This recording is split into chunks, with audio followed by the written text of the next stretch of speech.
Yes, please. Good morning, everyone. Welcome to SD Commerce Career Sector 10 Panchkula. This is CA Dheeraj here and hope so you are doing well. In the previous lecture, sir, chapter 9, that is all about accounts of companies हमारा running था and most important section that is board report के regarding section 134 हम लोगों ने क्या किया cover up किया जिसमें काफी सारे पॉइंट्स जो बोर्ड रिपोर्ट का कंटेंट बनते हैं उन सारे पॉइंट्स के रिगार्डिंग टू हमने डिटेल में क्या करी डिस्कशन करी क्लियर। बट सर एक नया पॉइंट जो पढ़ने को मिला वो क्या था कि ओपीसी एंड स्मॉल कंपनी के केस में clear lot of relaxation in board report content में प्रोवाइड की गई क्लियर कि जितना सर हमने बोर्ड रिपोर्ट का कंटेंट पढ़ा वो तो नॉर्मल कंपनीज के ऊपर एप्लीकेबल था clear. But sir OPC and small company के लिए गिनती के ही sir I think so 10-11 points थे क्लियर एंड मुश्किल से वो सारे के सारे पॉइंट्स अपने इजी पार्ट वाले थे। और वैसे भी सर तुम्हारी ओपीसी तो है स्मॉल कंपनी तो है तो आपको आई थिंक सो इतनी डिटेल प्रोवाइड करने की जरूरत नहीं है जितनी बोर्ड रिपोर्ट के अंदर आपसे हमने रिक्वायर्ड कर क्लियर। जस्ट नॉर्मली जितने पॉइंट हमें याद आते हैं एक 2 मिनट की रिवीजन करेंगे बिना देखे एंड आप लोगों की बुक्स आपके पास आज आ चुकी हैं क्लियर। नेक्स्ट ऑन आप भी अपनी रिवीजन प्रॉपर वे से करें clear. So first of all board report के कंटेंट के अंदर नंबर 1 आपने क्या रीड आउट किया सर वेब एड्रेस जहां पे आपकी एनुअल रिटर्न क्या होगी प्लेस्ड होगी। Number 2 number of board meetings साल में कितनी मीटिंग्स करते हो जहां पे मैंने एक्स्ट्रा नॉलेज का पार्ट आपको बताया था कि मिनिमम 4 बोर्ड मीटिंग्स करनी क्या होती है मैंडेटरी। चलो सर हमें तो वैसे मतलब ही नहीं है हमें तो जस्ट ये पता करना है कि कितनी नंबर ऑफ मीटिंग्स एंड कब कब की गई उनकी डिटेल आपको बोर्ड रिपोर्ट के अंदर क्या करनी होगी शो करनी होगी clear. Next is number 3 DRS. DRS के अंदर हमने मेनली 6 पॉइंट्स को रीड आउट किया। 6 पॉइंट्स में नंबर 1 अकाउंटिंग स्टैंडर्ड्स का कंप्लायंस। नंबर 2 अकाउंटिंग पॉलिसीज का कंसिस्टेंटली अप्लाई होना सो दैट कि ट्रू एंड फेयर व्यू आपकी फाइनेंशियल स्टेटमेंट्स को आपकी प्रॉफिट एंड लॉस को मिल सके। Number 3 accounting records properly maintain करना। Number 4 sir going concern basis पे एफएस को प्रिपेयर करना। Number 5 IFC internal financial controls को adequately and operating effectively maintain करना। एंड द लास्ट इज एक ऐसा सिस्टम डिवाइस्ड करना जो ऑल कंप्लायंसेस के रिगार्डिंग टू आपको बताता हूं ठीक है सर। ये 6 पॉइंट्स को लेकर डायरेक्टर अपनी रिस्पॉन्सिबिलिटी एक स्टेटमेंट के अंदर देंगे जिसको हमने नाम क्या दिया director responsibility statement. After that हमारा पॉइंट आया सर फ्रॉड जो रिपोर्टेड बाय ऑडिटर हैं clear other than those which are reportable to CG मतलब normally 143 subsection 12 के अकॉर्डिंग टू जो मैटर्स जो फ्रॉड रिपोर्ट करे किसने रिपोर्ट करे ऑडिटर्स ने सर उसके रिगार्डिंग टू डिटेल आपको यहाँ पे देनी होगी। नंबर 4 नेक्स्ट आगे क्या चीज इंडिपेंडेंट डायरेक्टर्स की स्टेटमेंट ऑन डिक्लेरेशन कि सर अकॉर्डिंग टू 149 सबसेक्शन 7 साथ साथ चेकआउट कर सकते हो सेक्शन 149 सबसेक्शन 7 के according independent director okay. After that NRC. NRC means nomination remuneration committee अगर तुम्हारे कॉन्स्टिट्यूट होती है अकॉर्डिंग टू सेक्शन 178 अगर तुम्हारे यहाँ पे ये कमेटी बनती है तो तुम्हारी कमेटी का डायरेक्टर्स को अपॉइंट करने का क्लियर उनके पॉजिटिव एट्रीब्यूट्स उनकी नेक्स्ट आगे पॉलिसीज को जो डिसाइड करते हैं तो what ever the policy and what ever the matters which are to be dealt according to 178 you must disclose in the board report clear ये भी आपका कंटेंट आया। आफ्टर दैट एक्सप्लेनेशन और कमेंट्स आई थिंक सो यही point था explanation और comments clear जो company के ऑडिटर ने या कंपनी सेक्रेटरी ने अपनी रिपोर्ट के अंदर क्वालिफिकेशन एडवर्स रिमार्क या कोई भी रिजर्वेशन लगवाई तो बोर्ड को वो सारा एक्सप्लेनेशन या कमेंट देना होगा उन पॉइंट्स को लेकर। आफ्टर दैट अगर हम बात करें कुछ लोन्स के बारे में clear sir loans guarantees and investments under section 186 financial position या state of affairs of the company dividend जो आपने प्रपोज किया रिजर्व्स जितनी अमाउंट आपने रिजर्व्स में ट्रांसफर करी ये पॉइंट मटेरियल चेंजेस और कमिटमेंट्स कुछ भी अगर आपके चेंजेस हुए कहां से from the date of FS से लेकर डेट ऑफ बोर्ड रिपोर्ट के बीच में क्लियर। आफ्टर दैट मुझे याद है 3 वर्ड्स मैंने कोई याद नहीं करी लिटरली ना मैंने बुक खोली उसके बाद वर्ड्स जो पढ़ाए हुए हैं उसी के अकॉर्डिंग याद आ रहे हैं कि मैंने मेन वर्ड आपको क्या बताए थे। 3 वर्ड थे conservation of energy technology absorption, and number third foreign exchange earnings and outgo. इन तीनों के रिलेटेड आपने वो डिटेल पढ़ी, क्या स्टेप्स लिए, क्या ऑल्टरनेट सोर्स ऑफ एनर्जी, कितनी कैपिटल इन्वेस्टमेंट आप कर चुके हो। एंड रही टेक्नोलॉजी एब्जॉर्प्शन की बात, तो स्पेशली आपने फोकस किया जो टेक्नोलॉजी हम लोगों ने इंपोर्ट करी है उसके रिगार्डिंग टू इंपोर्ट सब्सटीट्यूशन, उसका कोई तैयार हुआ या नहीं हुआ, आपकी जो टेक्नोलॉजी है वो फुली एब्जॉर्ब्ड है या नहीं है, एंड अगर नहीं है तो कौन से एरियाज ऐसे हैं जहां पे आपकी टेक्नोलॉजी को फुली एब्जॉर्ब्ड नहीं किया गया।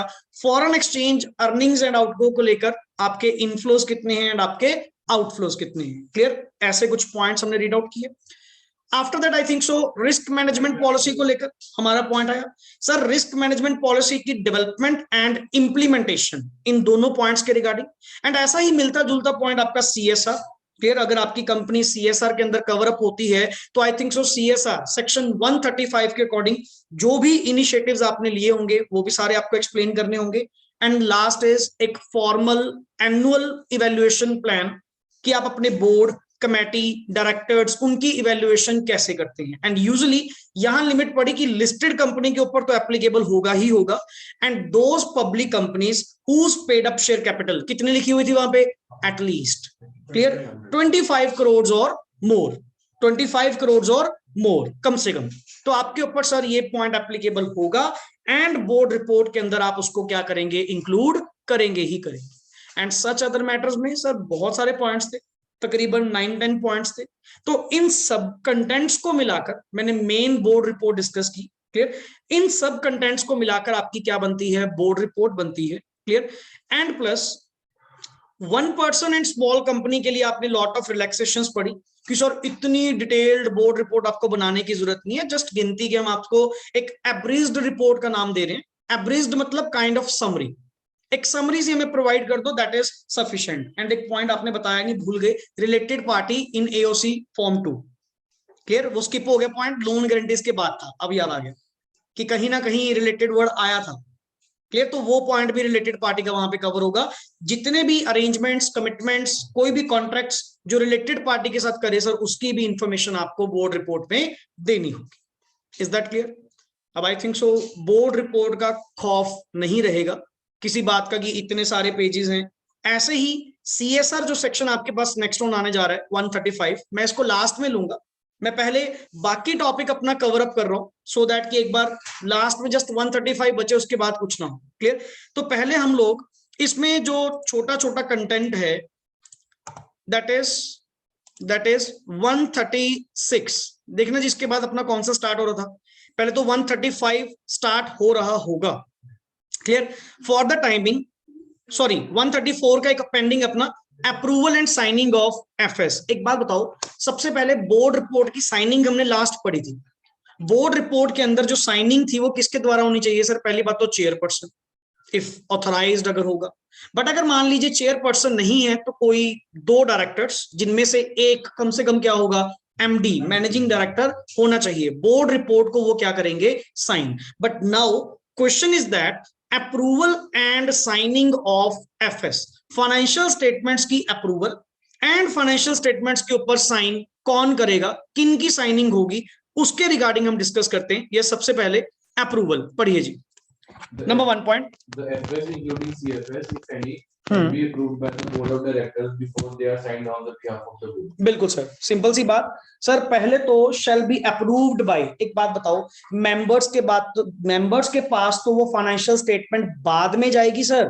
पहले वो फाइनेंशियल स्टेटमेंट्स किसके पास भेजी जाएंगी, बोर्ड ऑफ डायरेक्टर्स, मैनेजमेंट के पास, कि पहले आप इसको अप्रूव करें, क्लियर। क्योंकि सिंपल सी बात, मेंबर्स कहीं ना कहीं सेकेंडरी हैं, पहले प्राइमरी रिस्पॉन्सिबिलिटी फाइनेंशियल स्टेटमेंट्स की किसके ऊपर आती है, बोर्ड ऑफ डायरेक्टर्स के ऊपर। पहले तुम अप्रूव करो, देन ऑडिट होगा, देन नेक्स्ट ऑन मेंबर्स के पास क्या जाएगा, अप्रूवल के लिए। सर सीक्वेंस है कंपनी के केस में, कौन सा काम कैसे कैसे होगा, क्लियर। नेक्स्ट इज, रही बात साइनिंग को लेकर, पढ़िए। The FS including CFS, if any, shall be signed on behalf of the board at least by the chairperson of the company, yes, authorized by the board, or by 2 directors, one of whom shall be MD if any, clear. ये तो point, जैसे signing off board report था, same first priority तो इनको दी गई, sir हमारे according तो FS के ऊपर साइन कौन करे, चेयरपर्सन करे अगर वो ऑथराइज्ड बाय द बोर्ड है, क्लियर। एंड अगर नहीं है तो एटलीस्ट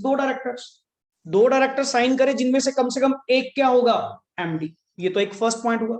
इनके अलावा ये तो पहले थे, पहले में क्या बताया, चेयरपर्सन अकेला या मे बी दो डायरेक्टर्स जिनमें से एक क्या होगा, एमडी, पहला पॉइंट। दूसरा, कंपनी का सीईओ ये भी साइन करेगा wherever he is appointed. अगर अपॉइंटेड है तुम्हारी कंपनी में, अगर सीईओ है, सीएफओ है, सीएस अगर अपॉइंटेड हैं, तो ये पर्सन भी फाइनेंशियल स्टेटमेंट्स के ऊपर क्या करेंगे, साइन। और ये वर्ड एंड लिखा हुआ है, और नहीं लिखा हुआ कि इनमें से कोई साइन कर दे, ऐसा नहीं लिखा हुआ। क्या वर्ड लिखा गया, ये सारे के सारे साइन करेंगे, clear. Next is in case of OPC the FS, The FS including CFS, if any, shall be signed by only one director. Naturally sir, OPC के केस में तो होता ही वन डायरेक्टर है, तो अगर ऐसा कोई केस है तो वहां पे सिंगल डायरेक्टर ही साइन कर दीजिए, क्योंकि ओपीसी का केस तो है, क्लियर। वहां पे कौन सा कोई मैंडेटरी है कि मिनिमम 2 डायरेक्टर, मिनिमम 3 डायरेक्टर होने चाहिए।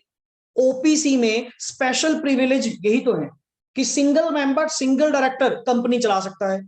तो ठीक है सर, तो वहां पे जो सिंगल मेंबर है या सिंगल डायरेक्टर है, अगर वही साइन कर देते हैं, that will be sufficient.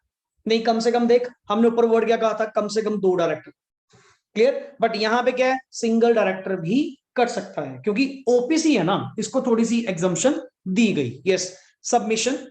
The FS including CFS, if any, shall be submitted to the auditor after they have been approved. देख, मैंने पहले क्या कहा था, सबसे पहले सीक्वेंस की अगर मैं बात करूं, सबसे पहले एफएस बनाई जाएंगी, एफएस बनाई जाएंगी। एंड वो एफएस को बनाना किसकी रिस्पॉन्सिबिलिटी है जी, मैनेजमेंट। आपने डीआरएस अभी पढ़ा, मैनेजमेंट मतलब board of directors kind of, कि ये बनाएंगे। एंड उन एफएस के ऊपर सबसे पहले अप्रूवल कौन देगा, बोर्ड ऑफ डायरेक्टर्स। देन इन एफएस को, अडॉप्टेड एफएस को, अडॉप्टेड कौन सी, अडॉप्टेड बाय द बोर्ड, इन एफएस को कहां भेजा जाएगा, ऑडिटर के पास। किस पर्पस के लिए, ऑडिट के लिए।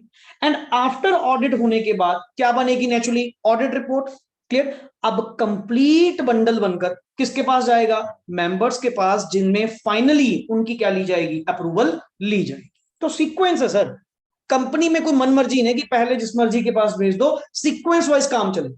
आगे चलिए, attachment of board report, sorry auditors report. Yes, The auditor's report shall be attached to every FS. Sir कल से जब मेंबर्स की अप्रूवल के लिए इसको भेजा जाएगा ना एफएस को, क्योंकि एफएस के ऊपर ऑडिट हो चुका एंड ऑडिटर ने अपनी रिपोर्ट बना दी, तो सिंपल सा पॉइंट जस्ट ये है, जिसके पास फाइनेंशियल स्टेटमेंट जाएगी, साथ में मेरी ऑडिट रिपोर्ट भी क्या होगी, अटैच होगी, क्लियर। कि मेरा क्या कहना है इन फाइनेंशियल स्टेटमेंट्स को लेकर, मेरी क्या ओपिनियन है, मेरी रिपोर्ट भी इस बंडल का क्या बनेगी, पार्ट बनेगी। Okay, issue, circulation or publication of various documents. Yes, please. A signed copy of every FS, including CFS, if any, shall be issued, circulated or published along with a copy of any notes. देख सब कुछ आ गया इसके अंदर। वैसे तो sir, वैसे normally notes to accounts आपके एफएस का ही पार्ट थे, बट समटाइम्स अगर मान लो आप कोई सप्लीमेंट्री अलग से भी कुछ दे रहे हो, तभी कवर कर दिया।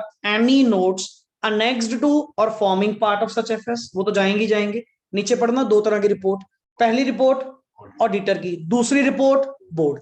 तुम्हारा क्या कहना है, मेरा क्या कहना है, हम दोनों के व्यूज किसके पास जाएंगे, मेंबर्स के पास। मतलब सिर्फ मेंबर्स भी नहीं कहूंगा, जिसके पास भी एफएस जाएगी ना, स्टेक होल्डर्स वर्ड बोलते हैं, नॉट शेयर होल्डर्स। तुम्हारी कंपनी में किसी भी तरह का इंटरेस्ट रखने वाले person, that they are called as stake holders, not share holders.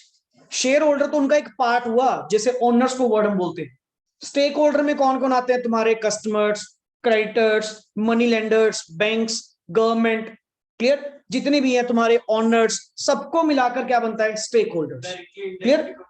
जो भी इंटरेस्टेड हैं, जिसके पास भी एफएस जाएगी, कंप्लीट सेट जाएगा, सब कुछ इंक्लूड होगा, नॉट ओनली एफएस, सब कुछ जाएगा। आगे पनिशमेंट, और सर अगर आपने 134 की पनिशमेंट करी ना, अगर इसकी अप्रूवल एंड साइनिंग को लेकर इशू पब्लिकेशन को लेकर, सर्कुलेशन को लेकर अगर कोई भी आपने डिफॉल्ट करा, पढ़िए, if a company is in default in complying with the provisions of section 134, the company shall be liable to a penalty of rupees कितना 3 लाख, ये तो कंपनी के ऊपर है, and every officer of the company who is in default shall be liable to a penalty of rupees 50,000. Punishment किसके ऊपर, और वो भी फाइन, कोई इंप्रिजनमेंट नहीं, सिर्फ फाइन कंपनी के ऊपर 3 लाख रुपए का। एंड जो भी ऑफिसर इन डिफॉल्ट होगा, जिसकी ये ड्यूटी बनती थी सर्कुलेट करने की या जो भी ये सारे काम करवाने की, जो भी इन डिफॉल्ट होगा, एवरी ऑफिसर, अब मे बी वो 1 पर्सन है, मे बी 4 पर्सन है, जितने भी हैं, every officer will be liable to a penalty of rupees कितना 50,000, और उनको वो अपनी जेब से देने। क्लियर, क्योंकि उन्होंने क्या करा, डिफॉल्ट करा सेक्शन 134 का। एक छोटा सा पॉइंट था, कवर अप हो गया। नेक्स्ट आगे देखिए, वैसे टॉपिक हमारा कौन सा है जी कंटिन्यूटी में, section 135 CSR. For the timing इसको आप अभी ड्रॉप कर रहे हैं, लास्ट में लेके चलेंगे क्योंकि काफी बड़ा सेक्शन है। पहले बाकी टॉपिक हम कंप्लीट कर लेते हैं एक बार। पेज नंबर बताना जी, 136 कहां से स्टार्ट है? ये रूल 4 इसके बाद 9.19 सीएसआर को लेकर, मतलब लास्ट अगर मैं अटेम्प्ट की बात करूं, वहां पे काफी सारी अमेंडमेंट्स आई, एंड यूजुअली अगर अमेंडमेंट्स में मैं कवर अप करूं, वो कवर अप होने का कारण क्या था, क्योंकि सर कोविड की इंडिया में सिचुएशन थी, एट प्रेजेंट भी एलिजिबल एक्सपेंडिचर है। क्लियर, जैसे आपने पढ़ा था ना, बैकग्राउंड थोड़ा सा बता रहा हूं कि कंपनीज के ऊपर मैंडेटरी है कि आपको सोशल रिस्पॉन्सिबिलिटी करनी होगी ही होगी। क्लियर, दैट मींस अगर आपके ऊपर सेक्शन 135 क्या हुआ, अट्रैक्ट हुआ, देन आपको अपने प्रॉफिट्स का कुछ परसेंट, क्लियर, पब्लिक इंटरेस्ट में लगाना होगा। दैट मींस आपकी एक सोशल रिस्पॉन्सिबिलिटी बनती है एज अ यहां का सिटीजन होते हुए, यहां के मेंबर इंडिया के होते हुए, यहां से इनपुट लेकर आउटपुट प्रोसेस करते हुए, तो तुम्हारी भी रिस्पॉन्सिबिलिटी बनती है इस सोसाइटी के रिलेटेड। तो मोस्ट ऑफ द अमेंडमेंट्स जो यहाँ पे डाली गई एक्सपेंडिचर्स को लेकर, वो कौन से थे, कोविड को लेकर, कि अगर कोई कंपनी, जैसे मोस्टली आपने देखा होगा न्यूज में भी आया, कितनी कंपनीज ने इन सिचुएशंस में या कोरोना की सिचुएशन में कितना सारा एक्सपेंडिचर करा, चाहे वो मास्क बांटे, सैनिटाइजर्स बांटे, पीपी किट बांटी, एंड ऑल ओवर कहीं मान लो सपोज मेडिकल कैंप्स लगवाए, टेस्टिंग वगैरह करवाई, वैक्सीनेशन कैंप्स करवाए, जितना कुछ भी करवाया ना, सारा का सारा एक ही मोटिव के साथ करा, क्या, कि हमारा सेक्शन 135 हमें तो वैसे भी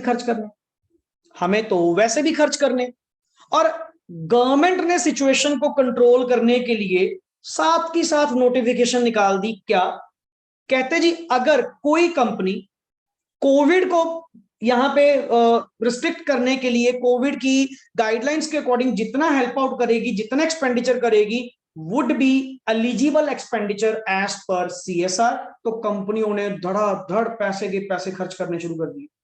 क्लियर, कि अल्टीमेटली हमें तो वैसे भी खर्च करना है, और दूसरी बात सर, आप जब ऐसे काम करेंगे, सोशल रिस्पॉन्सिबिलिटी पूरी करेंगे, तो आपकी कंपनी की इमेज तो भी क्या होगी, इंक्रीज होगी।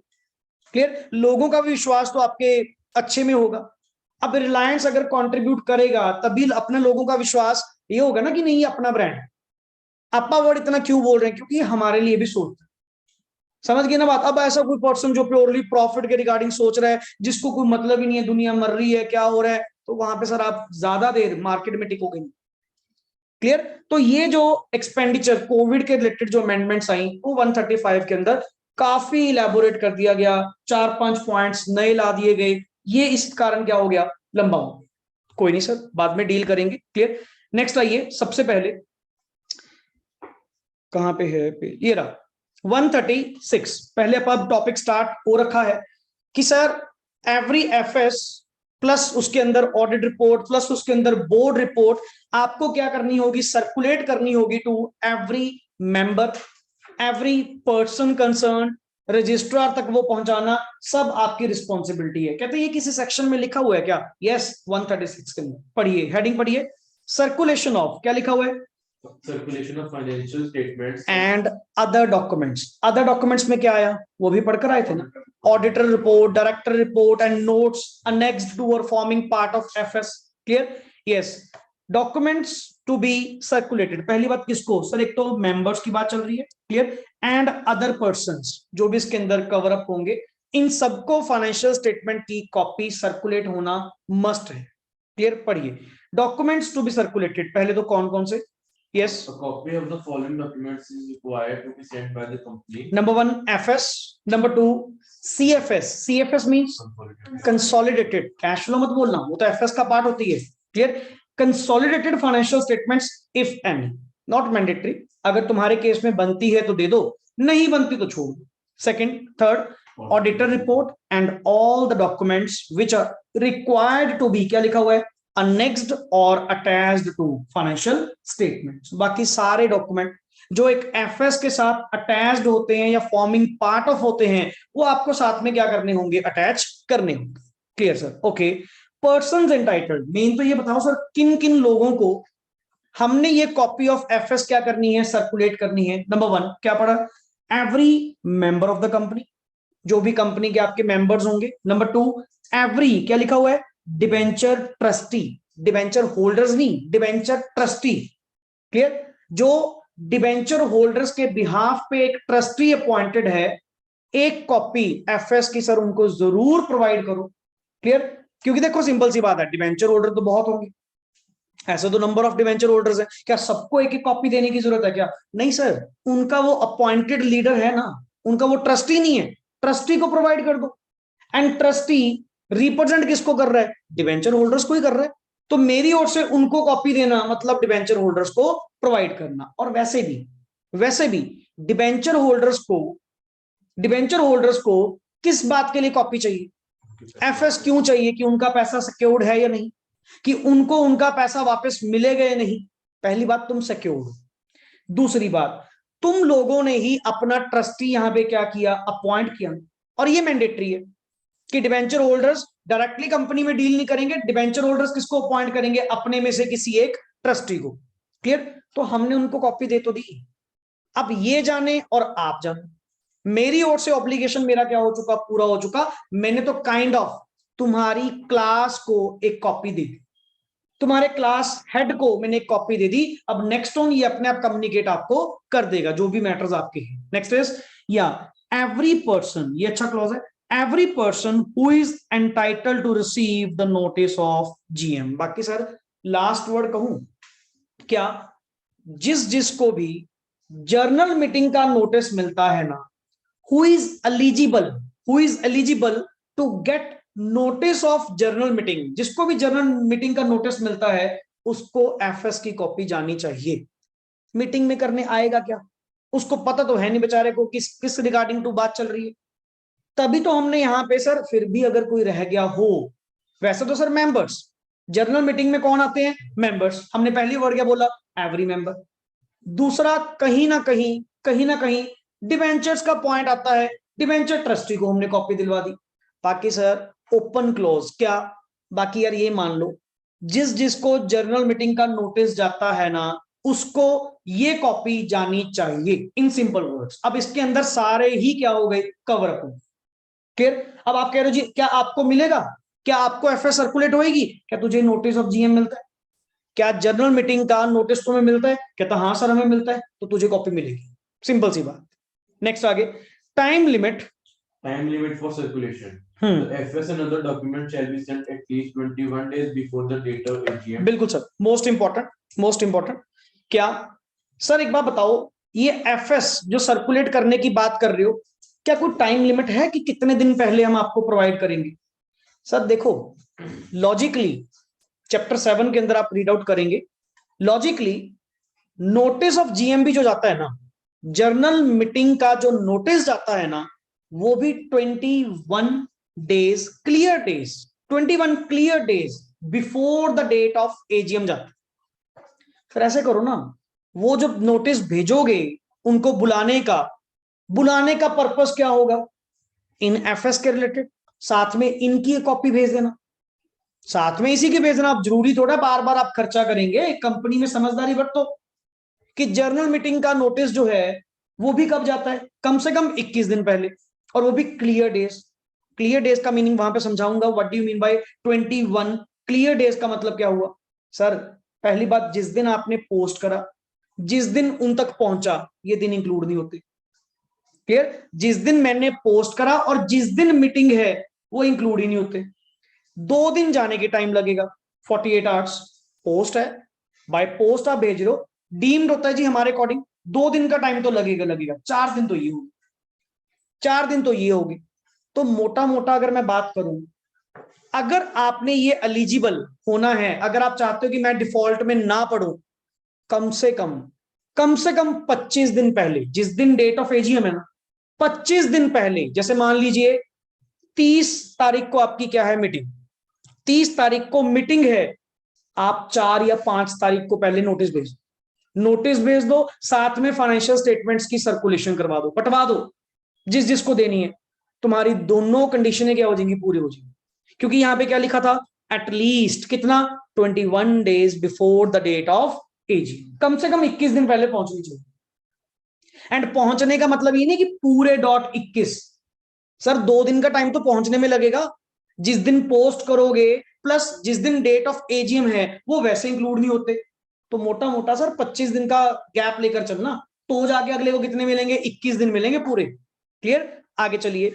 अच्छा sir, if the copies of document, if the copies of the documents are sent less than 21 days before the date of AGM, they shall, notwithstanding that fact, be deemed to have been duly sent if, sir वैसे तो देखो गलत, वैसे तो गलत है, provision तो मैंने आपको बता दी थी, क्या एटलीस्ट 21 दिन पहले आपको वो भेजना हो। सर कमाल कर रहे हो, ये थोड़ी है कि आपको मैं अर्जेंटली बुला लूंगा, कम से कम आपको फाइनेंशियल स्टेटमेंट्स पढ़ने का, प्रॉपर उसको एनालिसिस करने का टाइम तो दूंगा ना, तभी तो 21 दिन का टाइम दिया कि 21 दिन अगले को पूरा टाइम दो जी, कि आप सर अपनी पूरी छानबीन करके आना, डेट ऑफ एजीएम हमारी इतनी है। क्लियर? ओके सर, अगर मान लो आपने 21 दिन से कम टाइम दिया, अब जैसे मान लीजिए 30 तारीख की, 30th की आपकी क्या है मीटिंग, आप एफएस पता कब भेज रहे हैं, 18 तारीख को, 18 तारीख को सर्कुलेट कर रहे हो और मीटिंग कब है, 30। तुमने प्रोविजन क्या पढ़ी थी कि एटलीस्ट कितने दिन होने चाहिए, 21। तो सर तुमने तो वेरी शॉर्ट पीरियड पे लिया, वेरी शॉर्ट पीरियड पे एफएस को सर्कुलेट करवाया। क्या ये सर्कुलेशन वैलिड मानी जाएगी? First instance no. सर पहली बात तो गलत, बट कुछ फॉर्मेलिटीज हैं, कुछ कंडीशंस हैं, अगर सिचुएशन वैसी हुई देन हम एलिजिबल करेंगे। वो क्या है, पढ़ लीजिए। It is so agreed by majority number of members entitled to vote and who hold not less than कितना, 95% of such part of the paid up share capital of the company as gives a right to vote at the meeting in case of company having share capital, और अगर not having share capital है तो 95% share capital का नहीं, वहां पे voting power का हो जाएगी। देखो सिंपल सी बात, पहले यहाँ पे ना मीनिंग समझो, तो छोड़ दो।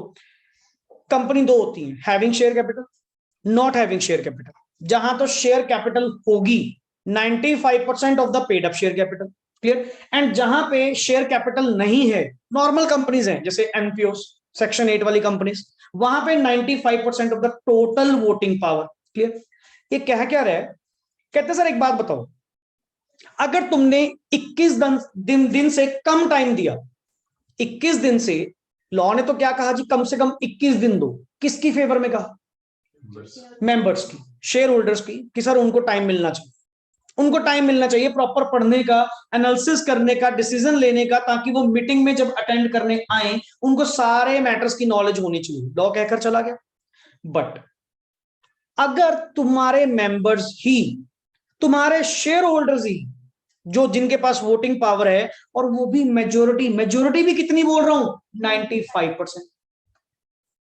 सर यहां पे 2 वर्ड्स हैं, क्या लिखा हुआ है, it is so agreed by majority in number of members entitled to vote. पहली बात मेजोरिटी मेंबर्स है, एंड हु होल्ड, उन्हीं के पास। अब लेट इट बी, मैं ये नहीं कह रहा कि 95% मेंबर्स ना, दोबारा पढ़ लो क्या लिखा हुआ है। अगर तेरे पास कितने मेंबर्स हैं, लेट इट बी 100, तुम्हारी कंपनी में कितने मेंबर्स हैं, 100 की मेजोरिटी कितनी होगी, 51, मेजोरिटी कितनी होगी, 51। पहली बात, तुम्हारे majority number of members, majority, clear, 51, जिनके पास कंपनी के आगे कितने शेयर्स हैं? 95%। 95% वोटिंग, 95% ऑफ द कैपिटल किसके हैंड्स में है? ये इन 51 लोगों के हाथ में। तो ठीक है सर, 95% तो रेजोल्यूशन आपके पास ही है। दिक्कत किनको होनी थी? ये सिंपल सी बात बताओ। अगर ये डेज कम मिले, हमें दिक्कत होनी थी ना, हमें नहीं चाहिए। आप हमें 10 दिन पहले दे दो तो भी चक्कर नहीं, 1 वीक पहले दे दो एफएस तो भी कोई दिक्कत नहीं है। यार दिक्कत किसको होनी है? हमें होनी थी ना, मेंबर्स को, शेयर होल्डर्स को होनी थी ना। हम खुद ही लिख कर दे रहे कि अगर शॉर्टर नोटिस पे कम टाइम में अगर आपने एफएस सर्कुलेट भी करी ना, कोई दिक्कत नहीं है, सब कुछ ठीक है। भाई लॉ ने हमारे लिए ही प्रोविजन बनाई थी। अगर हम लोग ही आपको राइटिंग में अलाउ कर रहे हैं, देन आपको किस बात की दिक्कत है? कंपनी घबरा रही है और कंपनी सोच रही है कि जो बाकी मेंबर्स है ना, कि वो क्या करवा देंगे, मीटिंग इनवैलिडेट करवा देंगे, या इस सर्कुलेशन को क्या करवा देंगे, गलत करवा देंगे। मैं कैसे करवा देंगे? 95% कंपनी का मेरे पास है शेयर कैपिटल का, ये 95% of the total voting power किसके पास है? मेरे पास है। उन 5% से कुछ नहीं होने वाला। वो चाहे कल को कुछ मर्जी बोले, 95% तेरी कंपनी के साथ खड़े हैं। 1 वीक पहले भी दे, हमें कोई दिक्कत नहीं। कोई हमें 21 दिन पहले बताने की जरूरत नहीं है। मौके भी बताना पड़ा ना, बता दी, कोई चक्कर नहीं। अब जैसे मोस्टली पब्लिक कंपनीज में, ध्यान से सुनना, पब्लिक कंपनीज में मिनिमम नंबर ऑफ मेंबर्स आपने कितने पढ़े हैं? 7। क्लियर? या इवन प्राइवेट में कितने होते हैं जी? 2। क्लियर? अब सर इन केसेस में क्या मुझे इतनी स्ट्रिक्ट प्रोविजन कंप्लायंस करनी पड़ेगी कि 21 दिन पहले ही आपको बताना होगा? हमें तो कल का नहीं पता होता, हम 21 दिन पहले आपको कैसे बता दें कि ये सारा सिस्टम चल रहा है हमारा? तो उस केस में पता क्या होता है, जितने भी मेंबर्स होते हैं कहते हैं यार क्या दिक्कत क्या है? कहता जी वो 21 दिन वाला क्लॉज आ रहा है, मुझे कम से कम आपको 21 छोड़ 25 दिन पहले बताना पड़ेगा, तो जाके 21 दिन क्लियर होंगे। कहता छोड़, अप्रूवल चाहिए। क्लियर? ऐसे कर, हम सारे हम लोगों के देने, तुमने हम लोगों के सर्कुलेट करना है ना, हम लिख कर देने को तैयार। क्या कि अगर कंपनी कल से हमें कोई शॉर्टर नोटिस पे भी सर्कुलेट करेगी, 1 वीक बिफोर भी करेगी, या 14 दिन पहले भी करेगी, चलेगा, हमें कोई दिक्कत नहीं। बिकॉज वी आर, पहली बात, majority in numbers. Number 2, we are holding 95% of the share capital, paid up share capital का 95% हमारे पास है। तो जब हम बोल रहे हैं, हम कौन? ऑनर्स ही हो गए। 95% क्या छोटी अमाउंट है क्या? स्पेशल रेजोल्यूशन से ऊपर चला गया। क्लियर? अब तुम डर रहे थे उन 5% से, वो क्या बोलेंगे?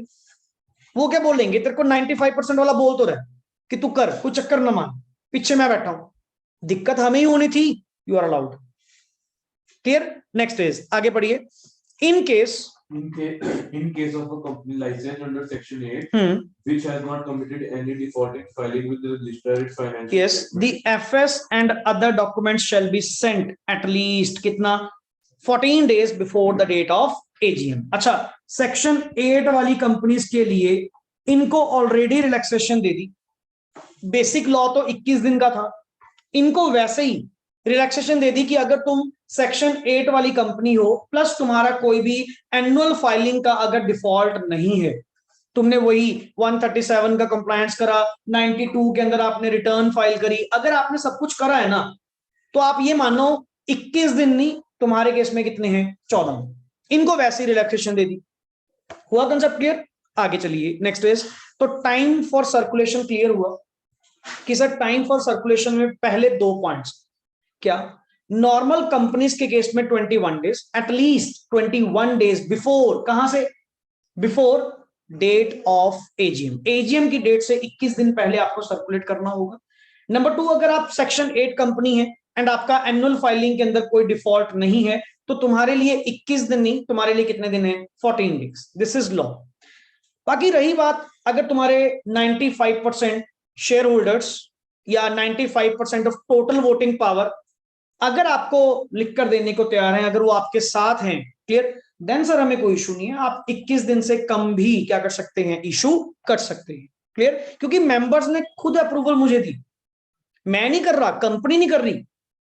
अगर कंपनी करे ना, लेट इट बी, मान लो नॉर्मल केस में कि मैंने आपको 10 दिन पहले ही प्रोवाइड करी, मेंबर्स सवाल उठाएंगे और सर्कुलेशन क्या करवाएंगे, इनवैलिड करवाएंगे कि कंपनी ने डिफॉल्ट करा। बट अगर मेंबर्स ने अलाउ करा, मेंबर्स की अप्रूवल तुम्हारे पास थी और वो भी 95% वालों की तुम्हारे पास थी, फिर कोई इशू। क्लियर? नेक्स्ट इज, आगे बढ़िए।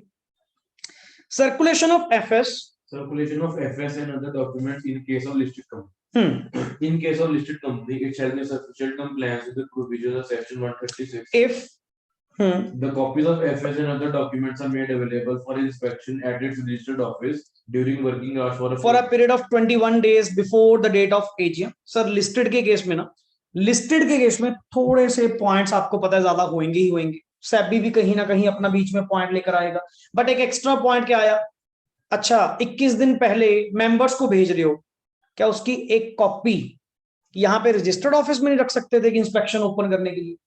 कि अगर कोई मेंबर मान लो लेटेड उसको ना पहुंचे, हो सकता है उसके पास ना पहुंचे, ना रिसीव हो, तो कम से कम तुम तो यहाँ पे ओपन कर देते कि ड्यूरिंग द वर्किंग आवर्स कोई भी मेंबर अगर हमारे यहाँ पे आकर हमारी एफएस को चेक करना चाहता है, इंस्पेक्ट करना चाहता है, ही में प्रोसीड। वैसे भी जब आप लोगों को बांटने के लिए तैयार हो गए, एक कॉपी अपने पास तो भी रख लेते कि मान लो कोई मेंबर डायरेक्टली कंपनी में वॉक इन कर गया, सर हमारी वो इंस्पेक्शन के लिए ओपन, अगर आप देखना चाहते हैं तो देख सकती है। तो साथ के साथ एटलीस्ट 21 डेज बिफोर ये भी क्या कर दो, ओपन कर दो। Okay, next is a statement containing the salient features of such documents is sent unless the shareholders ask for full FS and other documents. बिल्कुल। In form number AOC 3A in case of companies which are required to comply with companies Indian accounting standards, मतलब जिनके ऊपर India apply होते हैं उनको form number AOC 3A में एक statement जिसमें सेलिएंट फीचर्स क्या होंगे, कंटेन्ड होंगे, वो फाइल करनी होगी। And in form number AOC 3 in all other cases. अब थोड़ा थोड़ा ना ये फॉर्म्स को चेंज करते जा रहे हैं, अलग अलग स्प्लिट करते जा रहे हैं। नॉर्मल कंपनी या वो कंपनी जिनके अकाउंट्स इंडियस के अकॉर्डिंग प्रिपेयर होते हैं, तो उनके लिए फॉर्म 3A AOC 3A, और नॉर्मल केस में आपको फॉर्म नंबर AOC 3 प्रोवाइड करना होगा। Statement, yes please. Manner of circulation of FS and other documents. CG may prescribe the manner of circulation of FS and other documents of the companies having such net worth and turnover as may be prescribed, मतलब जो CG आपको prescribe करेगा, जो भी threshold limit इनकी होगी। Clear? अभी तक तो नहीं है, बट नीचे रूल्स पढ़ेंगे वहां पे आपको क्लियर किया होगा कि कैसे आप अपनी फाइनेंशियल स्टेटमेंट्स को सर्कुलेट करेंगे among the members, among the other persons. Number 1, applicability, yes, Rule 11 applies to all the listed companies and public companies having, जिनकी नेट वर्थ कितनी है, more than 1 crore, and word क्या लिखा हुआ है, and means plus double condition है both, and turnover of more than कितनी है, 10 crore। अगर ये होगा, अगर दोनों कंडीशन ये सक्सेसफुल होंगी, तुम्हारी नेटवर्थ एंड टर्नओवर इस लिमिट को अगर क्रॉस करेंगी, देन रूल 11 तुम्हारे ऊपर अप्लाई करेगा, नहीं अदरवाइज अप्लाई नहीं करेगा। और रूल 11 क्या चीज बता रहा है, कैसे आप सर्कुलेशन करेंगे, कैसे एफएस को बंटवाया जाएगा, हम बताएंगे। क्लियर? और लिस्टेड को तो बताएंगे, हमने ही बताना है। बट पब्लिक कंपनीज के केस में थोड़ा पॉइंट दिया गया, अगर तुम्हारी नेटवर्थ 1 करोड़ से ऊपर एंड टर्नओवर अगर 10 करोड़ से ऊपर है तो हम आपको बताएंगे, नहीं अदरवाइज आप अपनी मनमर्जी कर सकते हो। क्लियर? पढ़िए, manner of circulation, yes please. In case of above companies, the FS and other documents shall be circulated. Yes, by number 1 क्या लिखा हुआ है, इलेक्ट्रॉनिक मोड। वैसे भी सर एक चीज देखो, आज के टाइम में यार लिस्टेड कंपनी है, क्या तुम्हें फिजिकल देने के लिए हम पहले कहेंगे? हम तो प्रमोट किसको करेंगे, नेचुरली ई वर्क को, पेपर वर्क को तो छोड़ो। क्लियर? पेपर लेस इकोनॉमी को कहेंगे सर इलेक्ट्रॉनिक मोड में अपने क्या करो, ये सर्कुलेशंस करो, उनको प्रॉपर रजिस्टर्ड मेल आईडी पे, जो भी उनकी ईमेल आईडी है उस पे क्या करो, ईमेल कर दो। क्लियर? पढ़िए, in following 2 cases, number 1, where a member holds shares in dematerialized form and his email ID is registered with the depositor for communication purpose. अच्छा, वैसे तेरा डीमेट अकाउंट ओपन है और तेरी ईमेल आईडी नहीं होगी क्या? तुम्हारे पास क्या आज के टाइम में ईमेल आईडी नहीं है क्या? जगह जगह अपन ने इतनी सब्सक्रिप्शंस ले रखी हैं, और आप क्या कह रहे हो, मुझे फिजिकल कॉपी दो, मुझे हार्ड कॉपी प्रोवाइड करो। क्यों दे भाई? हम तो नॉर्मली आज के टाइम में लिटरली सर कोई भी पर्सन अगर प्रिंट आउट मांगता है ना, अपन देते यार। जो चीज तुम्हें सॉफ्ट कॉपी प्रोवाइड कर रहा हूं, इनक्रिप्टेड फॉर्म में है, हार्ड कॉपी निकाल के उसके पेपर क्यों वेस्ट करना? वैसे तो बड़ा ऑनलाइन बने फिरते हो, अब पेपर चाहिए आपको। और तुम्हारी जो आईडी है वैसे भी डिपॉजिटरी के पास रजिस्टर्ड तो है। आजकल सर बिना मोबाइल नंबर, बिना ईमेल आईडी कोई काम आगे चलता ही नहीं, कोई काम ही नहीं आगे चलता। पहले तो सबसे पहले वेरिफिकेशन जो करवाई जाती है वो किसकी करवाई जाती है? ईमेल वेरिफिकेशन एंड आपका मोबाइल वेरिफिकेशन। सर अब जब रजिस्टर्ड आपका है, अब क्या ICI, institute of chartered accountants of India, क्या फिजिकल लेटर आपको कभी भेजती है? बंद कर दिए, बंद कर दिया सर। कोई डॉक्यूमेंट आईसीआई की ओर से नहीं आएगा। एसएसपी पोर्टल आपका बना दिया एंड एसएसपी पोर्टल में डायरेक्टली जो लेटर्स चाहिए जिस टाइम पे चाहिए सारे आपके रजिस्ट्रेशन लेटर वहां पे आएंगे। पहले आते थे, पहले फिजिकली, हमारे टाइम पे फिजिकली लेटर घर पे आते थे, अब तो सारा सिस्टम ही चेंज कर दिया। एंड जो काम करना है सर डायरेक्टली एसएसपी पोर्टल आपका है, आप अपने आप करें, कुछ भी चेंज करना है। Next is, so where a member does not hold shares in dematerialized form, but he has positively consented. Underline in writing, या फिर उसने खुद लिख कर दिया इन राइटिंग कि जी मुझे पेपर फॉर्म में भेजने की जरूरत नहीं है, मुझे जस्ट मेल कर दिया करो, मैसेज कर दिया करो, दैट इज सफिशिएंट। क्लियर? कई बार तो अपन ना उल्टा अनसब्सक्राइब करते हैं, जो भेजते रहते हैं ना पोस्ट आपके घर पे, यार भेजा ना करो, मेल कर दिया करो, मैसेज कर दिया करो, बहुत है, पहले इतना कुछ पड़ा घर पे मेरे, आप और पोस्ट पे पोस्ट डेली कुछ ना कुछ भेजते जा रहे हो, क्यों खर्चा कर रहे हो? और मैं इसलिए बोल रहा हूं, पैसा तो हमारा ही वेस्ट हो रहा है, ऑनर्स तो हम हैं। तुम कंपनी क्या कह रही हो, डायरेक्टर्स क्या कह रहे हैं, सर हमारे मेंबर्स तक इंफॉर्मेशन पहुंचनी चाहिए। भाई तू मैसेज कर दिया कर, तू मेल कर दिया कर, बहुत है। ये इसके चक्कर में पोस्टेज का खर्चा, इसके चक्कर में पेपर का खर्चा, स्टेशनरी का खर्चा, हमारा ही पैसा लगा हुआ। तुम तो फरले उड़ा रहे हो पूरे, ठीक है ना? दे नोटिस पे नोटिस, कभी क्या कभी क्या, ना ना ना, कोई दिक्कत नहीं है। मैंने खुद कंसेंट दी कि मुझे फिजिकली भेजने की जरूरत नहीं है, मुझे जस्ट मेल ड्रॉप कर दिया। क्लियर? ओके, नेक्स्ट इज, या फिर अब आते हैं जी कौन से ऐसे लोग, by dispatch of physical copies through any recognised mode of delivery as specified under section 20 in all other cases. बचते तो बहुत कम है, क्योंकि यूजली सर आपके फर्स्ट पॉइंट के अंदर ही क्या हो जाते हैं, कवर्ड हो जाते हैं। बट स्टिल कंपनी अपनी एक रिस्पॉन्सिबिलिटी समझती है कि हमारे बहुत सारे ऐसे मेंबर्स हैं जिनको मेल तक चलानी नहीं आती, कि इतने मतलब अल्टीमेट बैकवर्ड लोग हैं कि उनको अभी तक इन थिंग्स को यूज करना नहीं आता, उनको फिजिकली ही क्या करना होगा, डिस्पैच करना होगा। और अगर गलती से रह गया, यही होंगे सबसे आगे जो मीटिंग को बंद करवाने आएंगे, हमें तो जी एफएस मिली नहीं, हमें तो सर्कुलेट ही नहीं करवाया गया, आपने तो जी यहाँ पे कॉन्ट्रावेंशन करी है। अब हमारा क्या कसूर है भाई? तुम्हें नेट नहीं चलाना आता, तुम्हें अगर ईमेल चलानी नहीं आती तो हम क्या करें? समझ ले लो, ठीक है ना? अब उनके केस में नहीं नॉलेज होती है। अब जैसे जितने ओल्ड है, कुछ 60s की एज के, यार नहीं यूज करना आता, कुछ जरूरी थोड़ा है।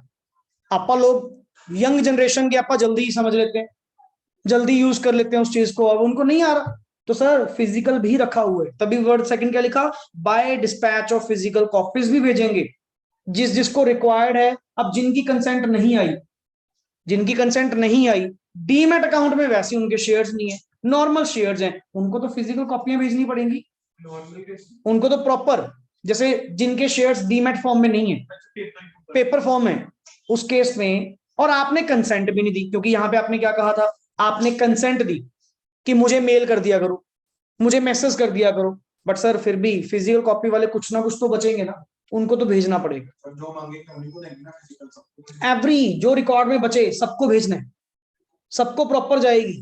Clear? Next is documents to be placed, क्या लिखा हुआ आगे, at the website by the listed companies. और वैसे भी सर तुम्हारी वेबसाइट तो होगी, वेबसाइट के ऊपर क्या कर दीजिए, प्लेस कर दीजिए। Clear? Yes, every listed company shall place its financial statements and other documents on its website, which is maintained by or on behalf of the company. बिल्कुल। Yes, next is every listed company having a subsidiary or subsidiaries shall place separate audited accounts in respect of each of its subsidiary on its website. बिल्कुल sir, अलग अलग head बनाकर, आपकी कौन सी हैं, आपकी subsidiaries की कौन सी हैं, सबकी एफएस अलग अलग हेड बनाकर आप क्या करेंगे, प्लेस करेंगे। Next is where a listed company has a subsidiary incorporated outside India, that means foreign subsidiary, कोई ऐसी कंपनी जो आउटसाइड इंडिया है और तुम्हारी सब्सिडरी है, क्लियर, मेरी सब्सिडरी है, then and such foreign subsidiary is a and such foreign subsidiary is a statutorily required to prepare consolidated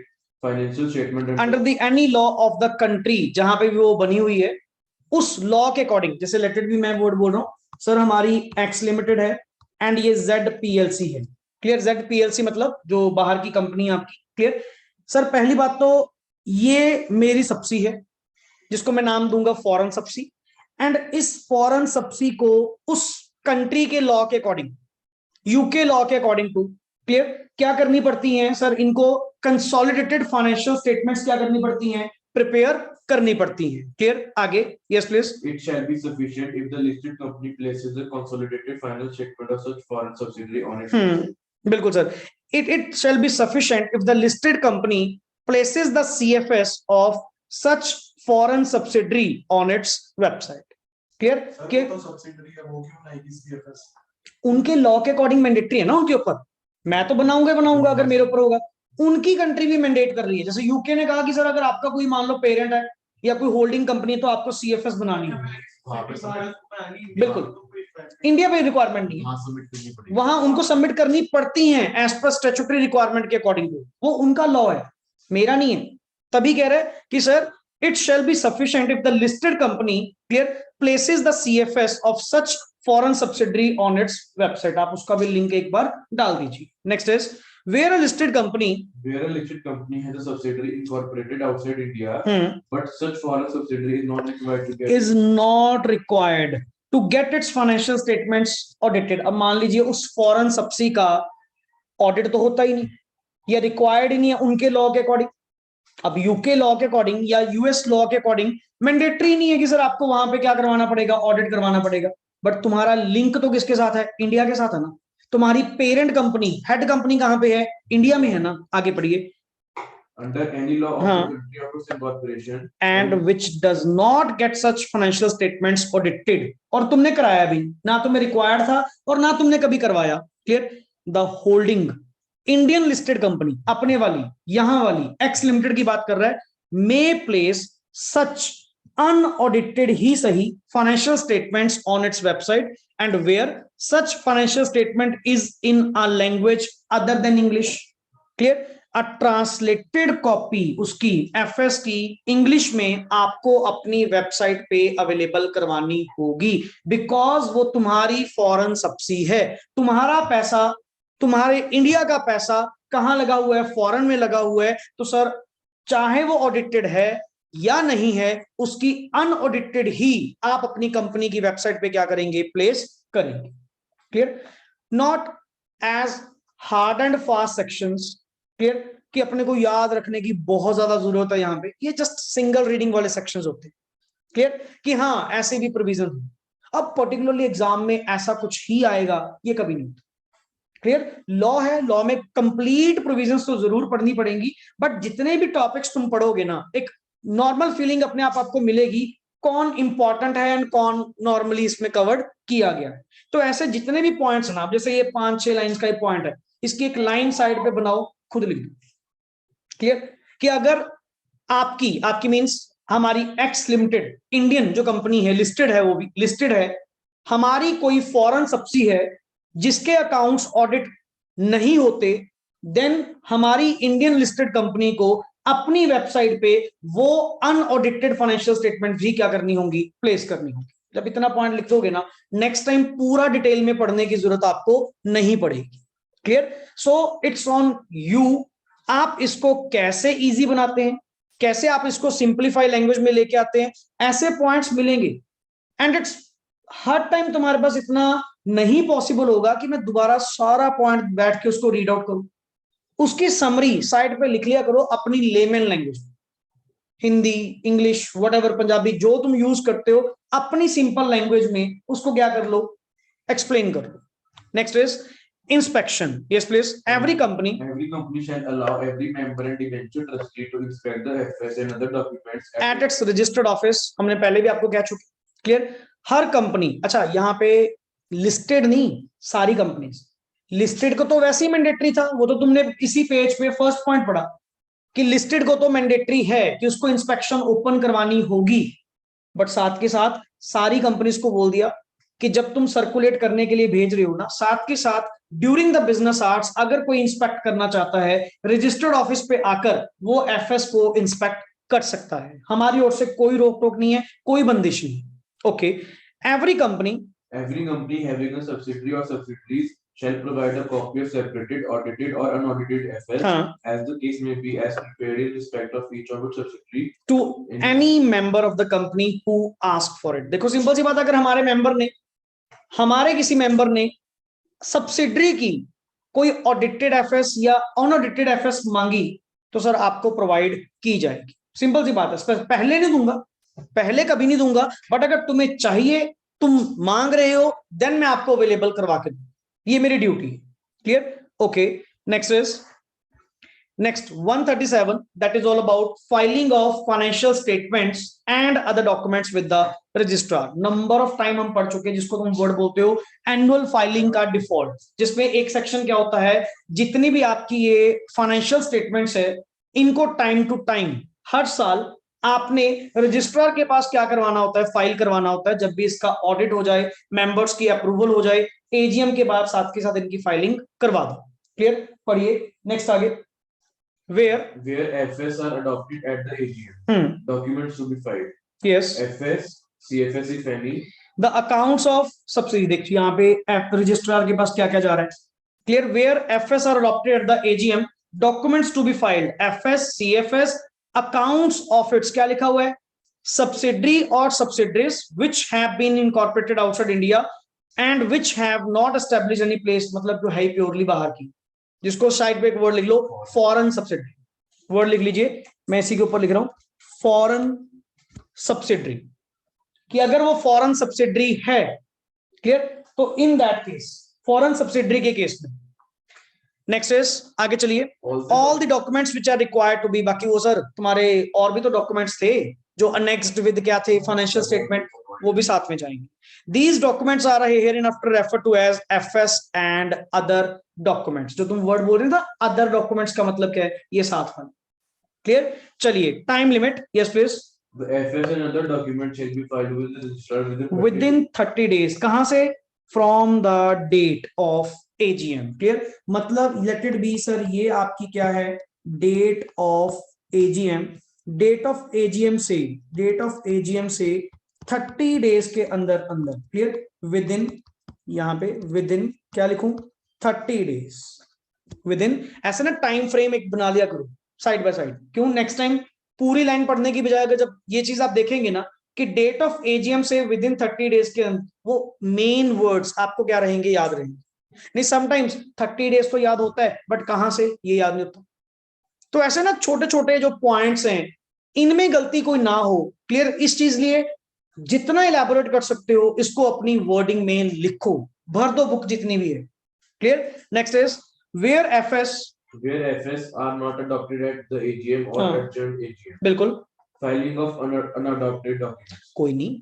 अब कई बार क्या होता है, मान लो सपोज आपकी एजीएम क्या होगी, एडजर्न, या आपकी एजीएम हुई नहीं, तुम तो कहोगे जी तुमने कहा था डेट ऑफ एजीएम से 30 डेज, एजीएम तो हुई नहीं, या एजीएम क्या हो रही है, एडजर्न हो रही है, पोस्टपोन हो रही है।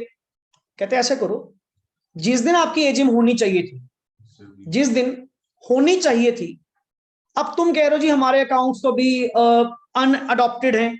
कोई नहीं, तेरे पास जो है ना, जो है प्रोविजनल बेसिस पे एक बार दे, जो है प्रोविजनल बेसिस पे एक बार क्या कर दे, सबमिट कर दे, कोई दिक्कत नहीं है। कल को जब तेरी एजीएम हो जाएगी, अप्रूव्ड हो जाएंगे, अडॉप्ट हो जाएंगे, तब हमें एक्चुअल वाले दे देंगे। पढ़, the FS and other documents, sorry, where the FS are not adopted at the AGM or adjourned AGM, such an adopted FS and other documents shall be filed with the registrar within 30 days of it। कोई बात नहीं, अनअडॉप्टेड है ना, तो एक बार दे दे, तो एक बार submit कर दे, प्रोविजनल बेसिस पे नाम होता है ना, प्रोविजनल बेसिस पे करवा दे, कर दे। आगे चल, अनअडॉप्टेड डॉक्यूमेंट्स टू बी क्या है, provisional. The registrar shall take the unadopted FS and other documents in his records as, वो क्या मार्क कर देगा उसको, प्रोविजनल, कि अभी टेम्परेरी। क्लियर? टिल, कब तक, the FS are filed with him after their adoption in the adjourned AGM for that purpose. कोई नहीं, तब तक मेरे पास प्रोविजनल पड़ी है। आप ऐसे करना, जब तुम्हारी एजीएम हो जाएगी, फाइनलाइज हो जाएगा, अडॉप्ट हो जाएंगी, मेरे पास वो ले आना, मैं अपडेट कर दूंगा। Clear? Filing of adopted documents. Yes. The FS and other documents adopted in the adjourned AGM shall be filed with the registrar within 30 days of the date of such adjourned. जिस दिन तुम्हारी adjourned AGM होगी ना, adjourned AGM से 30 days के अंदर दोबारा update करवा लेना, पुराने वाली हटा देंगे, नए वाली आ जाएगी। बट ये मत ना बहानेबाजी लगाओ कि सर हमारी तो भी अडॉप्ट ही नहीं हुई या हम तो भी डिसाइड ही नहीं कर पा रहे। नहीं नहीं नहीं, प्रोविजन एक है, डेट ऑफ एजीएम से 30 डेज के अंदर अंदर जो पड़ा है ना वो दे दे। अगर फाइनलाइज्ड है तो फाइनलाइज दे दे, अगर अनअडॉप्टेड पड़ा है कोई नहीं, उसको हम प्रोविजनल मार्क कर लेते। तेरी दोबारा एजीएम होगी ना, आपने खुद वर्ड क्या बोला, एडजर्न्ड एजीएम दोबारा होगी ना, उस पे जो फाइनलाइज्ड होएगा वो हमें दे देना। पर ये नहीं है कि सर आप दोगे ही नहीं। Clear? Next is where FS are adopted, Where FS are not adopted at the AGM but are adopted in निचला where FS are adopted in the adjourned AGM. Third point पढ़ना है, Yes, sir, third one. Third पढ़ना, ये तो हो तो चुका ऊपर। नहीं, हाँ ये वाला where FS are, where FS are not adopted at the AGM but are adopted in the adjourned AGM the FS अच्छा ये तो रिपीट हो गया, ये तो अभी आप ऊपर पढ़ के नहीं आए, ये वाला पॉइंट ये तो लिखा हुआ था, ये इन्होंने अलग से बना दिया कि when FSR adopted in the adjourned AGM, ऊपर आ तो गया कि डेट ऑफ एडजर्न्ड एजीएम से 30 डेज के अंदर अंदर आप अपनी दोबारा फाइलिंग करवा दो। Yes where AGM is not held, sir अगर एजीएम हुई ही नहीं, ऊपर वाले केस में कहीं ना कहीं क्या था, मीटिंग तो हो रही थी, एडजर्न्ड हुई, मीटिंग तो हुई, बट अगर एजीएम ही ना हुई तो जिस दिन होनी चाहिए थी एज पर लॉ, जिस दिन होनी चाहिए थी वहां से 30 डेज के अंदर आपको क्या करवानी होगी, फाइलिंग करवानी होगी। पढ़िए जी sir, filing of documents, the FS and other documents, and एक और स्टेटमेंट साथ में आ गई। किस बात की स्टेटमेंट? एजीएम क्यों नहीं करवाई? तुम कह रहे थे ना कि सर हमारे तो एजीएम यहाँ पे हुई नहीं, क्यों नहीं हुई भाई? अब ये भी रिप्लाई दे साथ में, statement of fact and reason for not holding the, क्या लिखा हुआ है, AGM. Next is time limit for filing. Yes the FS and other documents shall be filed with the registrar within 30 days of last date up to the which AGM should have been, यहां पे लिख जिस दिन AGM होनी चाहिए थी, यहां पे लिख जिस दिन एजीएम होनी चाहिए थी उस दिन से 30 डेज, उस दिन से 30 डेज के अंदर अंदर। सर जितना इसको अपनी लेमन लैंग्वेज में ले आओगे ना, कोई किसी बात की अपने को शर्म नहीं। सिंपल सी बात कि अपा कैसे कैसे सिंपल वर्ड्स लिख रहे हैं, तो एक्सप्लेन किसी के लिए नहीं लिख रहे, अपने लिए ही लिख रहे। क्लियर? जितना इसको ट्रांसलेट करोगे, अपनी लैंग्वेज में लिखोगे ना लॉ को, पहले सबसे फर्स्ट स्टेप जो होता है यहाँ पे लॉ में सर एग्जम्पशन आने के ना कारण, जो अपा कहते हैं ना 60+ मार्क्स आ रहे हैं, अब तक इतने बच्चों के आए, अभी भी रिजल्ट आई थिंक सो आ चुका, तभी फोन आ रहे हैं, आज सीए इंटर का रिजल्ट है, क्लियर, तभी फोन आ रहे हैं सबके। तो जितना भी मतलब अल्टीमेटली कारण क्या है ना, पहले उसको लेमन लैंग्वेज में समझो, अपनी लैंग्वेज में समझो, कॉन्सेप्ट है क्या, कहां से, कब से, ये ना क्वेश्चनिंग ऐड करनी पड़ेगी। जब ये कॉन्सेप्ट पक्का हो गया ना, देन अपनी इंग्लिश रीड आउट करो, जो वोकैबुलरी इन्होंने क्या कर रखी है यूज, देन उस पर वर्क करेंगे। पहले अगर वर्क कर रहे हो स्टार्टिंग से, वोकैबुलरी छोड़, पहले तो लेमन लैंग्वेज कंसेप्ट को पकड़ो कि मेरा कंसेप्ट गलत नहीं होना चाहिए। अगर मुझे पूछा जाए, मैं तो अगर आपसे लिसनिंग भी करूंगा ना, मैं कह रहा हूं मेरे को चाहे लेमन लैंग्वेज में समझा दो, पर समझा दो प्रोविजन है क्या, समझ गए ना। मेरे को इंग्लिश से कोई चक्कर नहीं है, इंग्लिश तो लिख देंगे, इंग्लिश तो टू गुड अपनी, ठीक है ना, वो तो फिर भी बना देंगे, बट पहले कॉन्सेप्ट गलत नहीं होना चाहिए। नेक्स्ट आगे, सिचुएशन वेयर, कौन सा, ये वाला भी, ये अपना situation where foreign subsidiary is not required. अच्छा ये तो हमने अभी पीछे करा, रिपीट, ये जो लास्ट पेज पे था ना, yes, filing in case of 1 person company. पढ़िए जी, इनके केस में थोड़ी रिलैक्सेशन, जैसे अपने केस में तो क्या था 30 डेज दिए गए ना, इनके केस में थोड़ा सा खुला काम है। क्या सर? 1 पर्सन कंपनी, पढ़िए, 1 person company shall file a copy of the FS duly adopted by its member along with all the documents which are required to be annexed or attached to such FS within कितने दिन? 180 days, but कहां से लिखा हुआ है? From the closure of the financial year. Closure कब होता है जी? 31 मार्च 21। यहां से कितने दिन? विद इन 180 डेज, तो 180 दिन, तकरीबन 6 महीने। 30 सितंबर या 1-2 दिन ऊपर नीचे, चलो आप डेज की ही बात करते हैं। क्लोजर ऑफ फाइनेंशियल ईयर से, जिस दिन तुम्हारा अकाउंटिंग ईयर क्लोज होगा, फाइनेंशियल ईयर क्लोज होगा, वहां से 180 डेज का खुला टाइम आपके पास। जैसे कंपनीज के केस में तो एजीएम वाला केस था ना, जिस दिन एजीएम होगी वहां से 30 डेज। यहाँ क्लोजर से 180 डेज के अंदर अंदर आपको फाइलिंग करवानी ही करवानी है। Next is form and fees. Form and fees. Every company shall file the FS with the registrar together. In AOC 4 and CFS, in AOC 4 CFS most common जो चलते हैं। हम भी जब क्लाइंट्स की एनुअल फाइलिंग करते हैं, AOC 4 क्या होता है, फाइल, एंड अगर CFS होती हैं तो AOC 4 CFS वाला फाइल होगा। Clear? And every NBFC, non banking financial company, वही अलग अलग नाम दे दिए, इनके केस में कौन सा होएगा, AOC 4 NBFC, एंड इनकी जो CFS होंगी AOC 4 CFS ऑफ किसकी, NBFC। फॉर्म के नेम्स हैं और कुछ नहीं। Clear? The fees, yes, The fees or additional fees payable shall be specified in the company's rules 1214. यहाँ पे तो बता के नहीं गया, कंपनी रूल्स में बताया हुआ है। जैसे यहाँ पे AOC 4 की मैं बता रहा हूँ, लेटेस्ट जो अभी फाइलिंग करी थी 400 समथिंग फीस थी। क्लियर? या कंपनी टू कंपनी, पास कंपनी टू कंपनी अगर मान लो, कंपनी टू कंपनी वर्क फर्क पड़ता है, यूजुअली एवरेजली 400 रुपए फीस तो इनकी होती ही होती है। क्लियर? नेक्स्ट इज फाइलिंग इन, ये कितना पड़ा है भाई, XBRL तो काफी बड़ा पॉइंट है ना। ऐसे करते हैं, इसको यहीं पे स्टॉप करते हैं, एंड क्योंकि XBRL वाला एक्सटेंसिबल बिजनेस रिपोर्टिंग लैंग्वेज, ये बड़ी कंपनीज के केस में क्या होता है, एप्लीकेबल होता है, इनकी जो अलग से एक FS बनती है XBRL लैंग्वेज में, और ये अपलोड होती हैं MC की साइट पे। क्लियर? और ये कुछ कुछ क्लास ऑफ कंपनीज के लिए क्या है, mandatory standardised language. Clear? Not on every company, selected companies के ऊपर जिनको ये बताएंगे उनके ऊपर ये एप्लीकेबिलिटी होती है। Is that clear? कोई doubt? Clear? So after that आप लोगों का टेक्स्ट का सेशन होगा, एंड टाइमिंग आपकी है 2 PM। अभी आपकी 15-20 मिनट की ब्रेक है। Clear? And after that Sahil sir क्या करेंगे, कंटिन्यू करेंगे। ओके जी, थैंक्स अ लॉट।